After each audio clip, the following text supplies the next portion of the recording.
Hey, guy MSers, girl MSers, mom MSers, father MSers, kid MSers, all you MSers out there. It is another My Life with MS episode. Uh, I if you see anything that catches your eye or ear, talk to your doctor, your medical staff, your nursing staff, or whoever about what you heard about and what you're thinking about. If you find something that you want to consider trying, don't take my opinion as a medical opinion because I'm just a guy that's reading stuff that constantly gets sent to me and looking it over and giving my opinion about the stuff. So, and if you are here for the comic book related stuff, once a week on Mondays, I do a multiple sclerosis. I'm getting attacked by a fly related videos. I guess I might have to bring out Abraham linkage, the hot dog, so he can whoop some butt. I forget what I was talking about, but yeah, I'm just reading, reviewing, talking about stuff that was sent to me, and just giving my opinion about stuff or my experience about stuff. And you can take whatever you want and take it to your medical staff and see if there's anything that's beneficial to you that you can do or use in the future. Um, Other than that, not much happening. Uh, my eye doctor called me today, and thankfully they had some cancellations, so I don't have to wait 3 or 4 more weeks to get there. I get to go there this Friday. I know why everything has gotten so bad with my eyes. Hopefully, it's nothing major. Can get this worked out. But I also can't afford a new pair of glasses right now because with buying this house and the mortgage payment and everything, trying to do this is a major struggle at the moment. So I hate when I go like to the eye doctor or something and they want you to do a $700 pair of glasses or some shit. It's like, don't you realize I can't afford it? Just give me some type of cheater glasses to make it. And because my wife hasn't got her butt in there and had her eyes done, she's been wearing glasses since childhood. I just started wearing them past few years, so it's like I'd really like to get her stuff done first. That's more important to me. But other than that, we had the Milwaukee Comic Con this past weekend. I was able to stay on my feet for like 2.5 hours or so. Uh, Made it through the con. I didn't hit the last aisle because I was just at that point.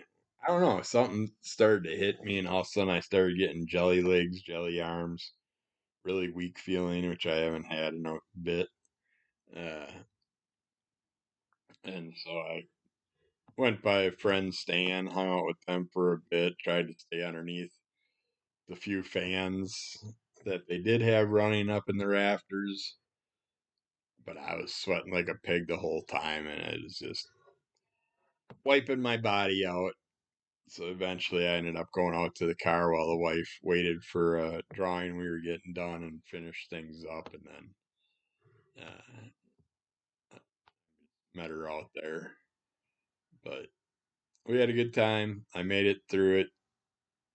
I made it 2.5 hours straight without having major gait problems, but my body started shutting down, and I that last half hour or so, I was constantly looking for the emergent.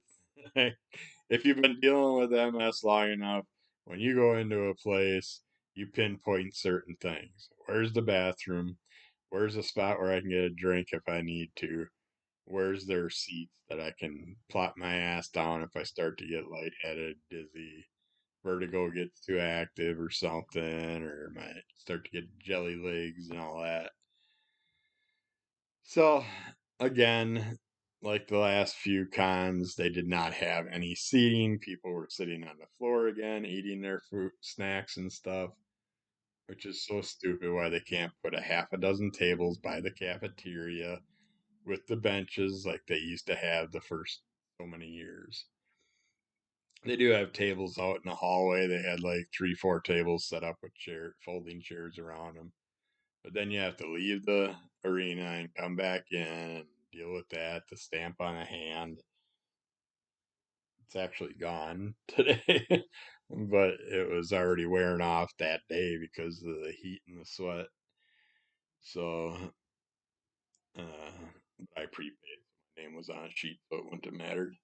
Plus, I prepaid a few shows ago and never used it because it was faster to get in by paying cash that day. So I just paid cash, went in, and just they said I could use the prepay ones that I did at a different con, but I just never used them. It was just basically a donation. Uh, yeah, other than that, don't see my MS neurologist until the middle of next month, and that is the first time in a year and a half that I'm seeing him. So you'll see what happens on that day. But we're going to discuss my last MRI, which seemed to come out all right. It sounded no new lesions or no expanding lesions. So still staying strong from the last year of Mavenclad. First year sucked, but second year was beneficial. And my doctor hasn't put me on a DMT since. So I'm trying not to have no major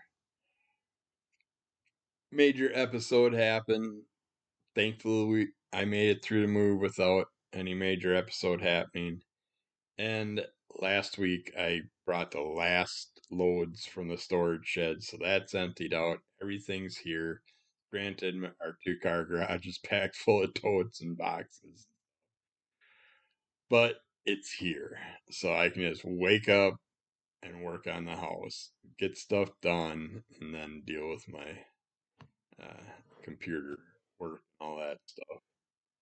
Uh, but yeah, I'm looking forward to getting some painting done this week, hopefully. But it did go from 90s, hundreds, humid as heck, to the next week it was 60s, cold, bring the blankets out, and now we're back up to the 80s and hot. So, and I do have to get the lawn mowed, but I'm gonna try and wait with that till tomorrow or Wednesday to work on that. Cause I gotta do weed whacking too. But with my battery operated equipment, a lot of the batteries die about halfway through the job, so it takes me 2, 3 days to get all that stuff done, anyways. But let's talk about some stuff that I got in the mail. Got info in the mail. Info in the mail. Talk about some sleeping problems that occur in MS, ranging from insomnia, nocturia, which is frequent urination at night. When I take my bladder pill at a offset time than normal, I'll end up getting up every 15, 20 minutes. Feels like a full bladder empty, but then I'll go back, lay down, and all of a sudden I got to get right back up again. You never get to fall asleep, or you just start to fall asleep, and it's like, oh, I gotta pee. And it's nice that the bathroom's in our bedroom now instead of having to go up that whole staircase and back down and try and fall asleep and go right back up and down. That was really annoying at the old place, but it's surprising with the MS pain. I, I lay there in bed not wanting to get up just to walk 30 feet to the bathroom. It's just, yeah, it's, and you have complete overall body pain from multiple sclerosis or other type of neurological or muscle related issues or injuries and stuff. It's can be very annoying, and yeah, it doesn't matter if it's right next to you or whatever. It's that initial standing up from the bed. It's like you know how much pain it's going to be from head to toe. want to do it any again, but you got to do it. It's like I just did it 10 times in the last 2 hours, but it don't matter. Your body's gonna make you do what it wants to do. Sleep disordered breathing, which is sleep apnea. Rapid eye movement, REM, sleep behavior disorder. Narcolepsy, circadian rhythm disorder, restless leg syndrome, and periodic leg movements, which our past pets and current pet have definitely helped with.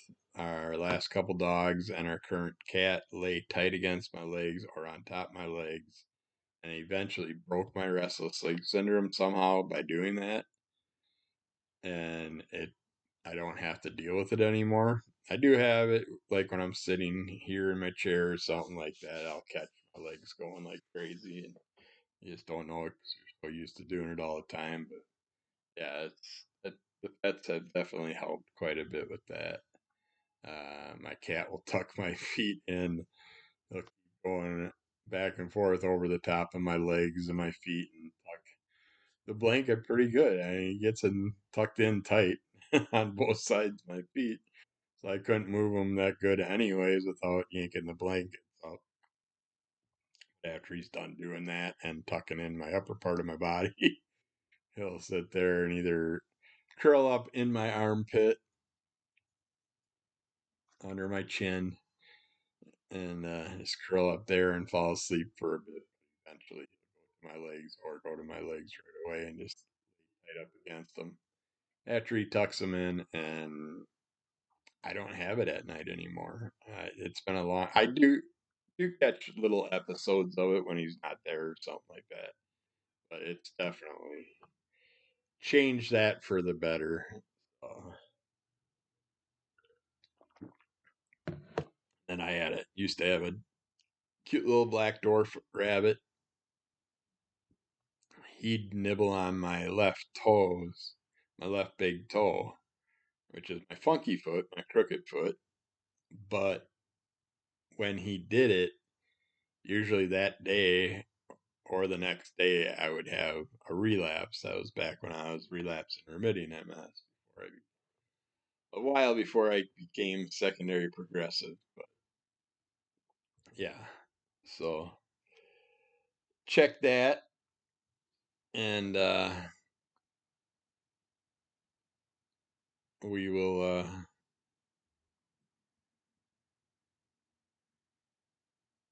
Why did I say check that? Just see if your pets react that way if they do sleep in the bed with you. I know it's not good to have animals sleep in your bed with you. They certain people say and all that stuff, but we tried. We had our last dog was a crate dog at night, and one night the wife let him stay in the bed with us, and that was the end of it. Of course, from that point on, you had to let him sleep with us all the time. But yeah, things happen. Gotta do what you gotta do. Uh,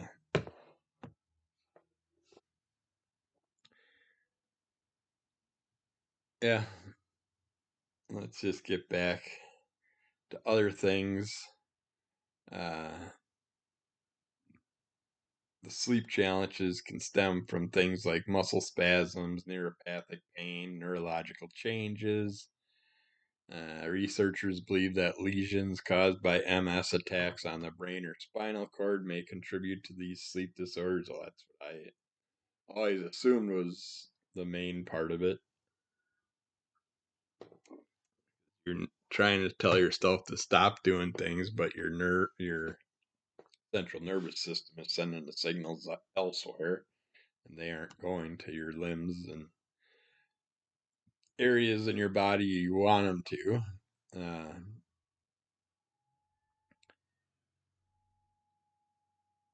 Sleep disturbances also cause daytime sleepiness and feelings of confusion and reduced problem solving abilities.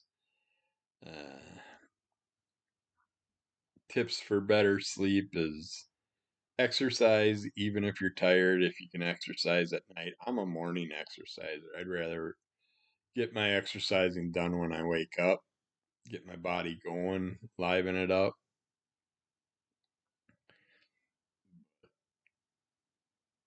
They say that would help if you did it at night, so you won't get into those type of sleep disorder routines. Uh, have a consistent routine where your bedtime routine is always the same time, all that. I did get to the point where I'd lay in bed, and I still have it, where I'll lay in bed for an hour, 2 hours, and just not be able to fall asleep. We got these little cat naps that you doze off for a little few minutes here and there, and just yeah, it's annoying because you can be really tired and then you lay in bed, but you're so used to laying there for an hour or two, so all of a sudden your brain doesn't want to go to sleep when you're ready to go to sleep, and you fight with that. Make sure your bedroom's comfortable. I was told a long time ago by someone, there's three things that you should focus on in life, that money wise, that you shouldn't worry about going cheap with. I can't remember the third one offhand, but it's basically your bed. Get a good one. Get something you're comfortable with, and probably want to swap them out every 10 years or so. But yeah, you want a bed that you can actually fall asleep on and not struggle with. They have so many types nowadays, the separated ones that cool and stuff like that, that adjust on one side and then the other side adjusts separately, so you don't have to affect someone you're sleeping with. You can set your side up however you want, uh, all that stuff. I can't sleep on an adjustable bed unless I'm laying on my back, and that's usually when I'm in a hospital. Then I can do it. But I'm a side sleeper, so it's not like I can raise the side for it. So our last bed that we just bought for this new house, uh, it is a thick, cushiony one that the wife really liked, and it's nice and comfortable. But I think it's a little too squishy when I sit on it and stuff. I sink in, and it just that's a little irritating to me. I like a little bit stiffer bed, but yeah, I can sleep decent on this one. Uh, so I'm happy. And your vehicle, you should definitely get a decent vehicle that you can get a lot of use out of and stuff. Don't sit there and buy crap that you're gonna have to fix up constantly and things like that. So those were two of the main things. I can't remember what the other thing was. It's been so long and I just can never remember it. But there was three things that you should definitely not skimp on in price through, because you're gonna have them for a long period of time. So put the money into them so they uh, last a long time for you. Sorry, but I had this annoying fly that keeps attacking me, and he's a fast one. It's just on top of the camera for a second. Uh, some things that people mentioned. One person mentioned a memory foam pillow works good for them. One uses a heating pad on their lower back with a pillow under their knees for with a pillow under my knees for my head. I use a pillow that helps keep my neck and back in alignment. Okay. Any pillow beyond a couple inches high would tilt your head up or to the side up. I don't know how that would keep it aligned, but this person's been using a bamboo pillow for years. They love it. It's just enough firmness and softness at the same time. I've never heard or tried a bamboo pillow. I'm curious about it. This person got a cooling weighted blanket that not only they can tolerate, but they really like it. It prevents them from overheating and helps a bit with the spasticity. I love heavy blankets on me. We had a went from 90s and hundreds, humid as heck out a couple weeks ago, to 60s last week, where we brought blankets out. We added two blankets to the bed, and I was so happy because I had that nice heavy covering on me. I'm just more comfortable with that. It helps me fall asleep easier when I'm crushed by blankets. I don't know what the heck is the deal with that, but I never tried a cooling blanket that's also weighted. I I now am going to look for those and consider that. But because my wife's going through menopause at the moment, so she gets hot flashes, and then she's got to be pressed up against me. Now I'll say I got her pressed up against my back. I sleep on my right side the majority of the night, and the cat's pressed up against my legs on the other side of me, and both of them extract a lot of heat. And so I'm stuck in a furnace. Feel like I'm shoved into a chamber, or they're burning me, melting me, frying me, turning me to ashes. But yeah, it's like those two can put off a lot of damn heat, and I'll just lay there for a freaking hour or two, just miserable. And it's like, come on, and you're sweating, sticking to me. It's like, go away. Uh, I still give the wife crap that Ricky and Lucy did it right. Separate beds. Uh, there's over the counter medications you can take with sedating effects, antihistamines such as Benadryl and stuff, which is diphenhydramine, are often used by people with MS. They also use it with our medication, some of them with the infusion medication to stop itchiness and things like that. Melatonin, which I don't see any effects from that, and I'm up like 5-10 milligram melatonin's now, and it's not doing nothing to me.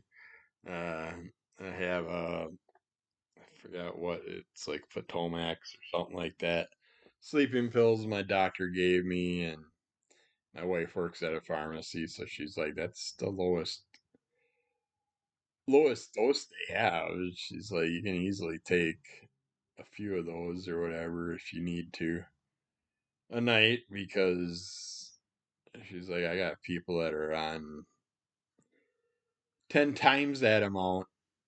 So I'm up to taking 3 to 5 of those a night with no, I can take them, sit here for an hour doing whatever too, and still not be tired by the time I just give up and go to bed. So I don't know. I don't know what my brain thinks of those types of medications.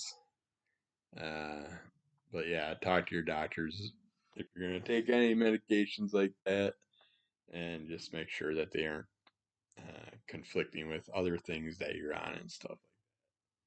The best person to always talk to with your medications is your pharmacist. A lot of times, doctors are just signing orders, getting medications out, and not looking at all your other medications. And hopefully, your pharmacist is uh, smart enough to at least check your other medications and bring something up to you if catch something that could counteract with another one. And our pharmacist, and this is a newer one, I haven't really worked with her much, but all our other past pharmacists were excellent. went that way. They constantly found things. Doctors are, why do they have you on this? You should not be on this with this other medication. It's going to cause all these issues. And it's like, manage your bladder issues, get on some type of bladder medication. I've gone through three different ones now. The one worked good for a couple of years, and then all of a sudden it just started getting weaker with me, and it wasn't doing its job. And then they put me on another one that I didn't really care for. It didn't work as well as the one before it. Now I'm on a new one that it works good, but when I go to empty my bladder, it's like, and it's a full bladder emptying, but it's coming out way slower. And I do have that thing where he said that I do have a kidney stone that's lodged in my skin somewhere or something that's affecting things, and eventually that thing's going to break loose, and I'm going to have to deal with that pain and issue getting that out of my system.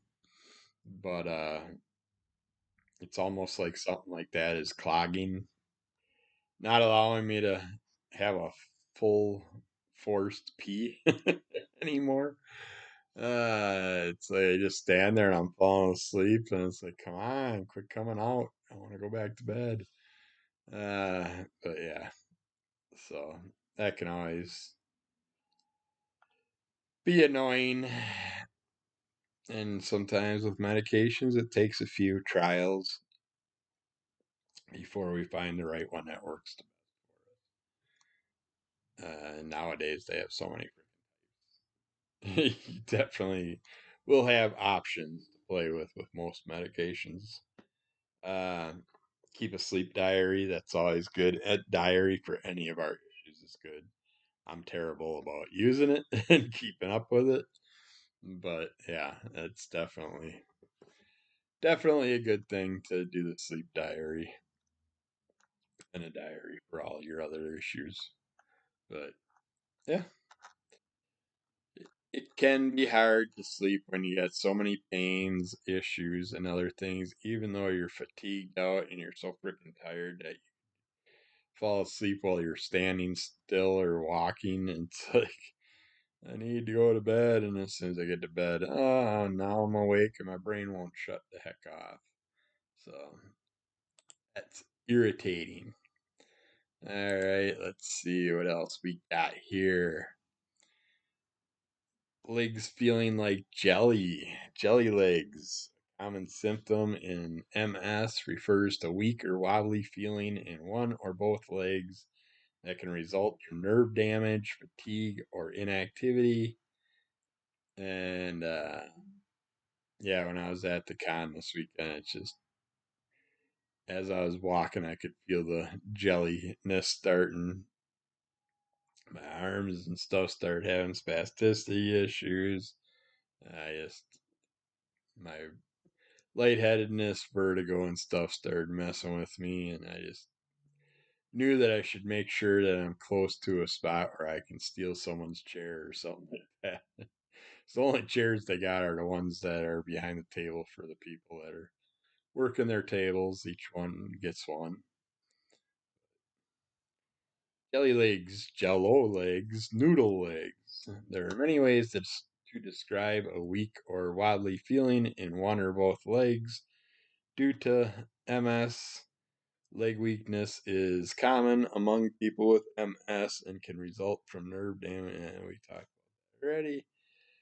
It may also signal an oncoming flare, which I would accept with me if I wasn't secondary progressive. So with me, I just know that my body's shutting down and I need to do something about it. Uh, there's three types of muscle weakness. That's the primary muscle weakness with MS, asthenia, which is muscle tiredness in MS, and muscle fatigability, which is fatigue with MS. It may be difficult for your healthcare provider to distinguish which ones are causing your problems, but definitely have them check things out. Primary muscle weakness, also known as true muscle weakness, leaves you unable to make your muscles do what you want. For example, when you try to move after resting, one member described how muscle weakness makes it feel like they have to fight to get up. Every freaking time I get up, whether it's from a chair or a bed or out of my car, it's always fighting to get up. Which everybody just looks at you, well, you're fat. It's like I had the same issues when I was built solid running a moving company and working 12 to 18-hour days, 6 to 7 days a week, and just every time I had to go upstairs, every time I had to step or walk or stand or anything, it's just head to toe, every cell in your body feeling like it was beaten and bruised with baseball bats. It just, yeah, it's not fun. Uh, People with primary muscle weakness may struggle to begin walking after standing still. When I stand and talk to people, I got to get my body re-regulated as I get going. I'll run into people at stores and stuff like that. Start talking to them, and then I go off. I'm just gimping away, or the con this weekend, same thing. Stopping, visiting with people, and then you're worse once you start going again. Even if you're just standing there, you don't have to sit or anything like that to feel worse once you get going again. But they may also have difficulty getting up the first step of the staircase. First step? Every step. Every step is a struggle with me. Uh, we just bought this house the past few months ago, and we had a renter living upstairs. She was gonna stay here till October, but then she ended up getting a killer deal with the old owner of this house to go live upstairs at his new place. She was paying $550 a month here with all utilities, which I didn't really enjoy that, but that's how he had it set up. So they made a 2 month contract with us when we bought the house. Keep it that way for 2 months, and I was just gonna change it to 600 a month. And she ended up getting a deal with him for 300 a month with all utilities covered. So she took it and moved out early, and she's been gone now for it's around 2 months, month and a half or so. I have yet to go upstairs. I went up one time upstairs just to show an electrician what I want done, and he has yet to contact me back so I can get this shit done. Winter's around the corner. I want to get the outside siding and roof work done and the uh, electrical done before winter, and then a couple of carpenter projects. I have no handrails on the stairs going upstairs, so that's why I want two handrails put on those because it's a tall set of stairs. Downstairs has tall ceilings, so staircase going up is of course an extra half a flight higher than our old staircase. And yeah, I don't have no handrails there. I have no handrails on my front steps, so I can't go up and down those for shit. I can with a cane and stuff, but I struggle big time.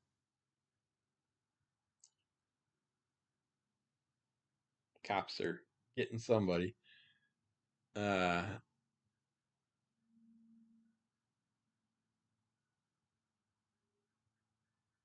I need a. They took the stairs. It's like 2 steps.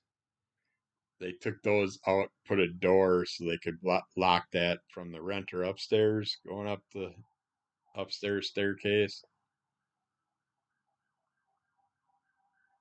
Actually moving kind of slow.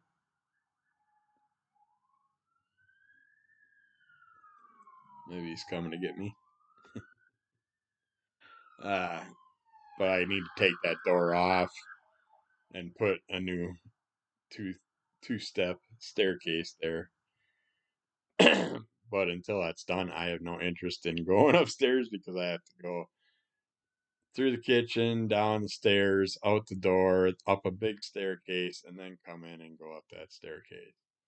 And if you have MS, pain issues, you know that just going down those stairs and up those stairs, not having no ACL, MCL, meniscus, or anything in my knees, bone on bone and all that, it's just all those years of moving just destroyed my legs and stuff. And yeah, it can be a major chore. Asthenia can typically still use the person can typically still use the affected muscle, but movements such as walking or taking stairs requires extra effort. In other words, the affected muscles themselves are not actually weaker, but getting them moving is more difficult, which makes sense. 'Cause I'm like, how can my legs muscles be weaker? I'm doing more stuff now than I was doing 2 years ago. I'm constantly moving and hauling stuff, and it's like, but the muscles are not getting stronger. They just stay at that complete weakness level. Muscle fatigability is similar to muscle tiredness. As its name suggests, muscle fatigability refers to a person's muscles becoming easily fatigued. A person may start activities or movements normally, but their muscles tire very quickly. They may also need more time than usual to recover from an activity or movement. Uh, let's see, what do jelly legs feel like with MS? One member reported that their MS made their legs feel like cement or prisoner balls and jello. Uh, Another member explained that for no apparent reason, their knee just buckles if I try to straighten or extend my left leg to a point where my knee is fully extended. Yeah, all these things I can relate to. Uh, some members often describe jelly legs as an occasional symptom. My right leg feels like jello. It lasts for 15 to 20 seconds, several times a day, said one member.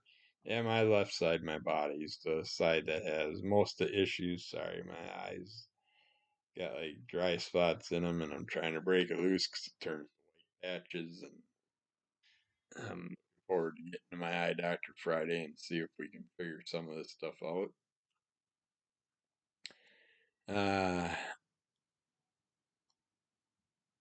yeah, several factors can cause the jelly legs. An article in the medical journal. People diagnosed with MS who are also sensitive to heat experience worse symptoms, including leg weakness in warm temperatures or if the body overheats from physical activity, which is why I was having the problems at the con because I was sweating like a pig. My body was overheating. And summertime, I got the jelly legs bad, the jelly arms, the limb weakness with the heat. Wintertime, I got spasticity with the cold, so it doesn't matter which season it is. I'm dealing with something, but another person said Midwest humid summer days promote heavy MS legs for them. Uh, One person mowed their front yard and got jelly legs again, which I always gotta take breaks. It's like when I do the weed whacking part, oh, I got that seated walker. I got like 3 seated walkers, a triangular tiny one that I'll leave in a vehicle. I got the small seated walker, which I keep in the car. And I got my bigger seated walker that I use for the yard.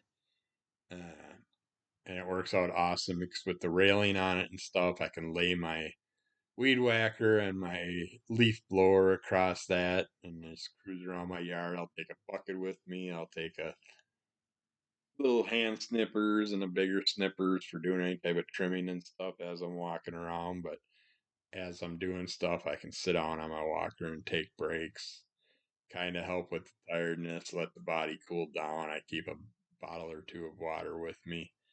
underneath my seat on my walker, which, yeah, the nice little pouch underneath, so you can store a bunch of things down there. And really nice that way. The push mower, I don't have the walker with me at that, but I'll usually have a couple areas with chairs and stuff like that. Take a break if need be, and then everything's battery operated, so once the battery dies, then that's me calling it for the day, and then I'll charge the stuff that night and then get back to it the next day. Things that cause jelly legs is nerve damage, fatigue and inactivity, flare ups, and medication side effects. Uh, Damaged nerve cells and nerve fibers are also responsible for many other symptoms of MS, such as optic neuritis, vision problems, including double vision or blurred vision, urinary or bladder problems such as incontinence, bowel problems like constipation. It's like all our issues kind of connect and affect each other. Fatigue is one of the most common symptoms of MS, um, and it can indirectly result in jelly legs. Uh, may leave a person without enough energy to exercise or be active, which muscles that aren't used regularly can become weakened or deconditioned, which may cause them to atrophy or shrink. Flare ups can be a sign of jelly legs can be a sign of MS, relapse, or flare ups.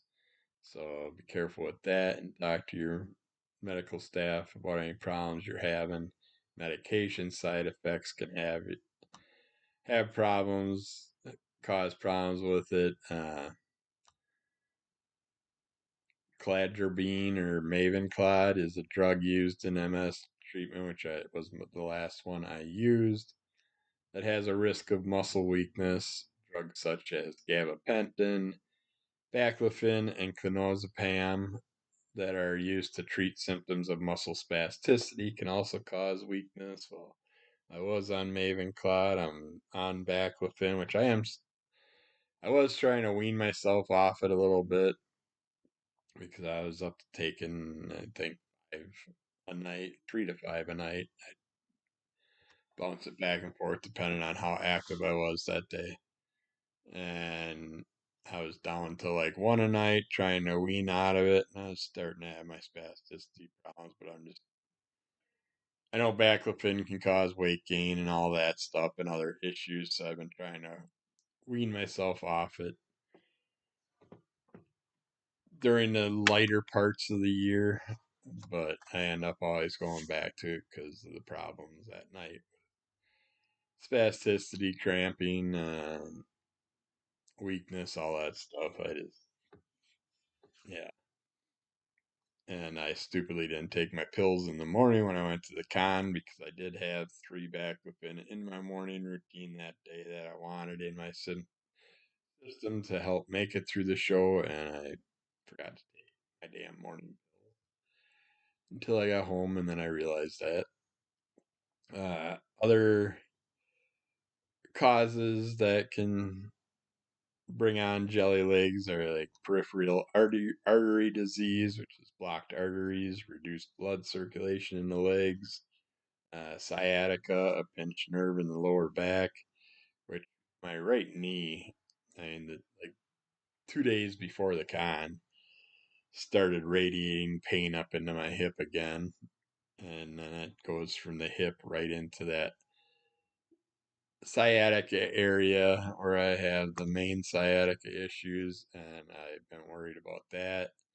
I made it through the con, but as of today, it's still there, but it hasn't increased in pain, thankfully. So hopefully it behaves itself, but we'll have to see what happens because with the rest of the week doing the painting and the tree trimming and the yard work and stuff, it's going to be interesting. Might be laid up by the next MS video. Peripheral neuropathy, which is nerve damage, can cause leg weakness.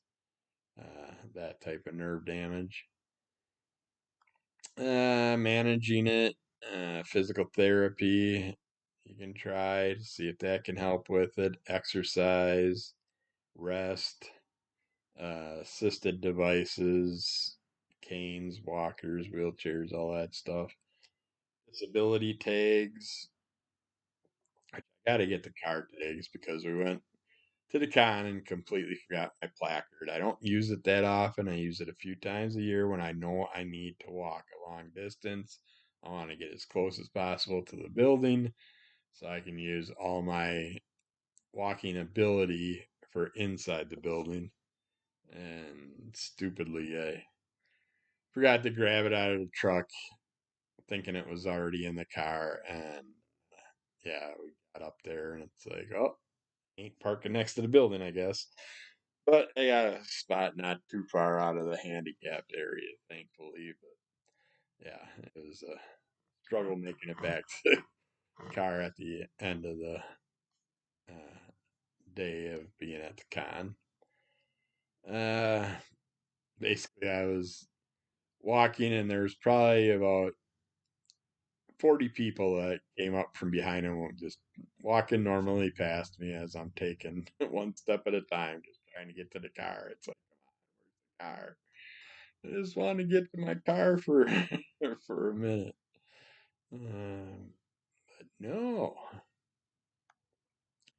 find your team, social network, talk to people about it, uh, see what you can find out from others and stuff.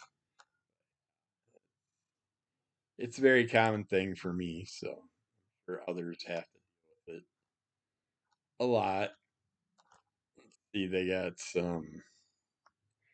They're talking about box squats. Looks like they at the exercise places they do.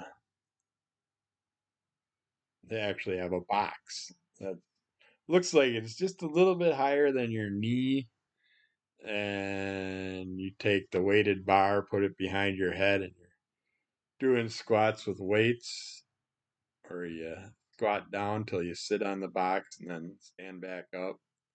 Which I can see that helping and hindering at the same time. Because with being bone on bone, adding weight to me to do squatting and stuff like that, it's just going to terrorize that bone on bone activity. It's going to cause more bone chips to be formed and all that stuff. So that's one thing I'd worry about with it.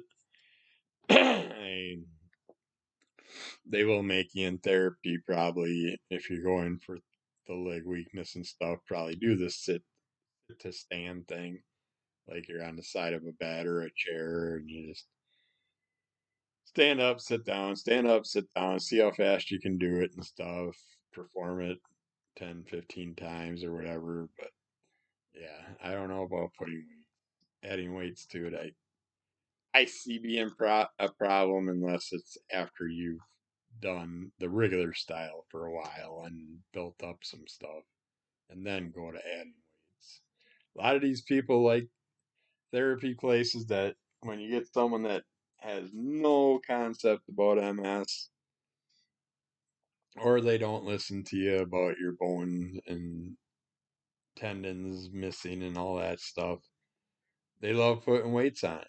It's like when the idiot kicked out my knee years back that still hasn't been fixed, thanks to doctors not wanting to touch stuff unless you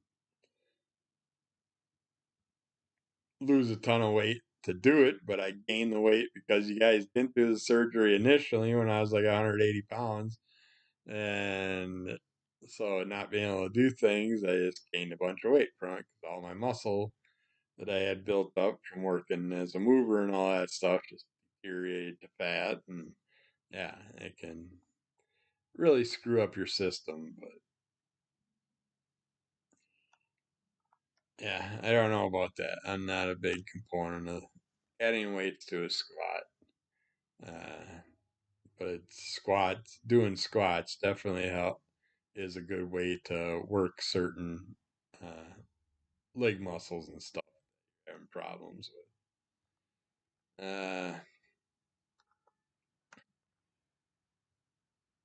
Got a farmer's walk.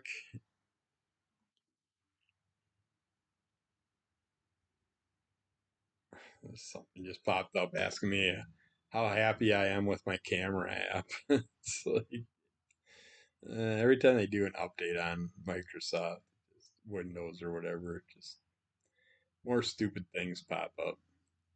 The farmer's walk, also called the farmer's carry, is a strength and conditioning exercise in which you hold a heavy load in each hand while walking for a designated distance. Whole body exercise hits most of the major muscle groups while providing an excellent cardiovascular stimulus. While popularized by competitive strongmen and strongwomen, the farmer's walk has become a widely utilized exercise by athletes and recreational gym goers alike. Be incorporated into strength training program or performed on its own as conditioning work. It's functional exercise, meaning it directly applies to activities of daily life, such as carrying groceries in from the car. I can see that, but again, be careful with how much weight you're adding to things and listen to your body and see what happens. And if you are bone on bone, be careful with certain things. It's quite simple to perform. It's best to start with lighter weights, uh, then slowly advancing to other ones. Uh, you'll need dumbbells of varying weights or buckets you could use with just putting some stones or something, water or anything into the buckets. Uh, an open space to walk at least 10 steps in a straight line. Start by selecting appropriately weighted dumbbells and placing them on the floor on either side of your body. Reach down, bending at the hips and knees, and grasp the dumbbells in each hand. Deadlift them up by extending your hips and knees, keeping a neutral spine throughout. Hold the dumbbells at your side with a firm grip. Stand tall. Keep your shoulders back and core tight. Initiate the movement by walking forward at an even pace with your eyes focused straight ahead of you. Complete the desired amount of steps, come to a stop, and place the dumbbells down while keeping a tight core and neutral spine. Rest for 1 to 3 minutes and repeat until you reach your desired amount of steps. And always listen to your body and see, start to feel some pain or anything like fatigue and things. Don't keep working it until you hurt yourself so bad that you gotta take a week off or something. And be very careful with it. Let's see, MS and coughing.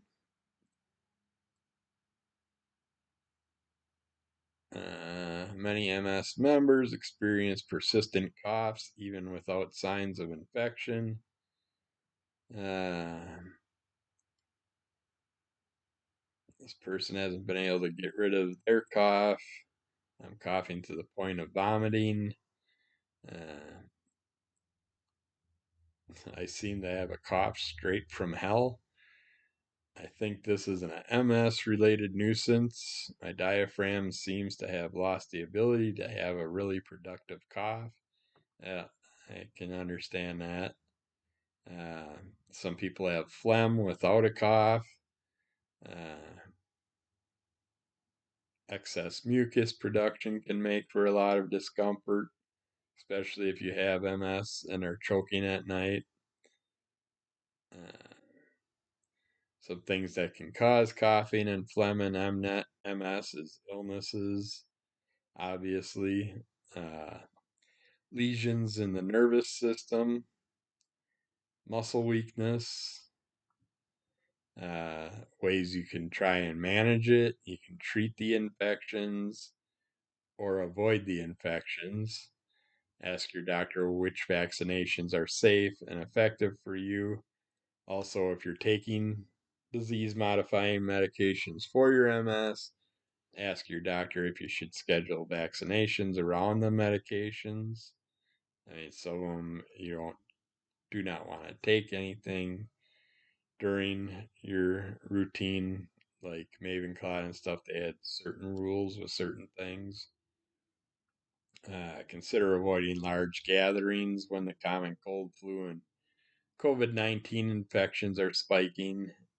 Drink tea. Hydration is important to help clear mucus. Some members say drinking tea helps soothe the cough, reduce a tickle in the back of the throat, or loosen the mucus. Green tea's always good, and then they had the black green teas and stuff. You can substitute for your coffees or whatever. There's over the counter decongestants and cough medicines you can use for like Mucinex to help thin the mucus. So, yeah, just talk with your doctor, see what kind of options you have, and see what you can do. The Selma Blair says MS is in remission but has chronic pain from Ehlers-Danlos symptoms.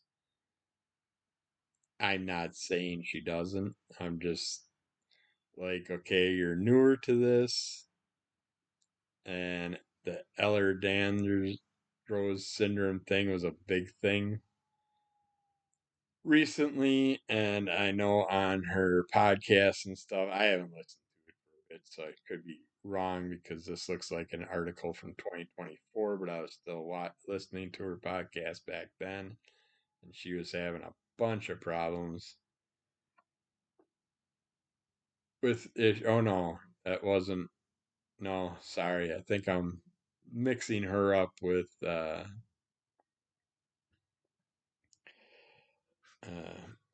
ah what's her name from Married with Children. But yeah. Selma Blair I haven't heard from much, but she recently spoke out about her health via her Instagram account, which I must not be following. I'll have to check. Or I just haven't seen no updates in a while. So I know I was following everybody at a point.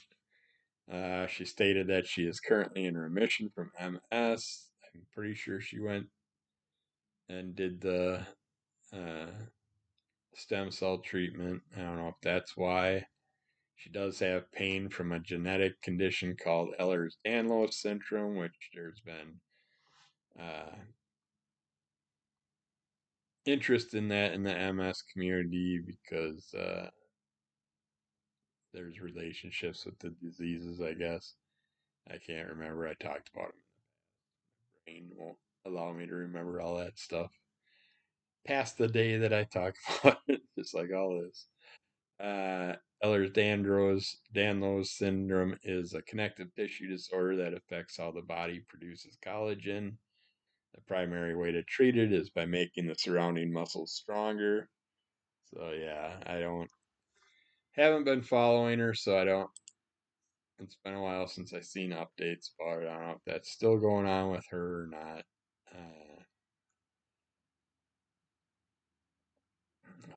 Article just talks about how to store potatoes in a cool, dark place. They need to be stored at a temperature a little warmer than your refrigerator. An ideal place includes places like a root cellar, basements, or some garages. It's how we used to store our taters in our fruit cellar. But yeah, that's it for articles today. We got our hour in. I got the first time I tried to record this, I got interrupted by phone calls, so I have to set up a show for today. So I am going to work on that. This fly just keeps irritating me, and I keep scaring away, but missing them. uh,